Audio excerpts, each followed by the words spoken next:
Hello friends, welcome to my channel. Today we are going to deal with free consent.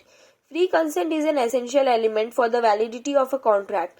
The parties to the contract must be freely and mutually agree upon the terms of the contract.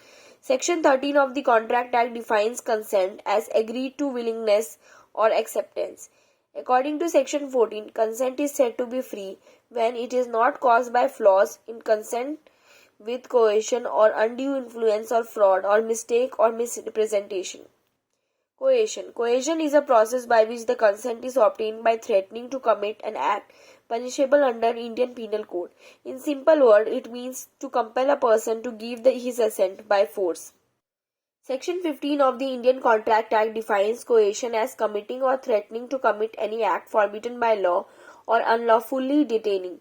Example: A threatens B with knife to enter into an agreement with C. Coercion is said to be free when the consent of a person has been caused either by acts forbidden by the Indian Penal Code. If a person commits or threatens to commit an act forbidden by the Indian Penal Code with the view of obtaining consent of the other person to an agreement, the consent in such case is deemed to have obtained by coercion. In Chikkam Ammi Raju versus Chikkam Seshama, in this case, the husband, by the threat of committing suicide, induced his wife and son to execute a release deed in favor of his brother. It was held that the contract was voidable. In Ranganaikamma versus Alwar Sethi, in this case, a widow was forced to adopt a boy by preventing the dead boy of her husband for burial. It was held that the adoption was voidable since preventing the dead body from burial is an offence under IPC.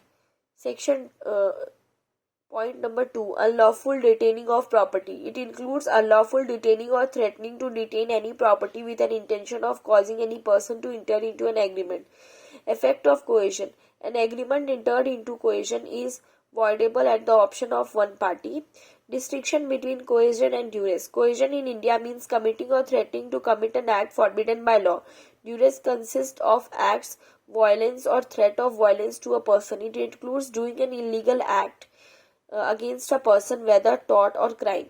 Coercion can be there by detaining or threatening to detain any property. Duress is constituted by acts or threats against a person, not against the property.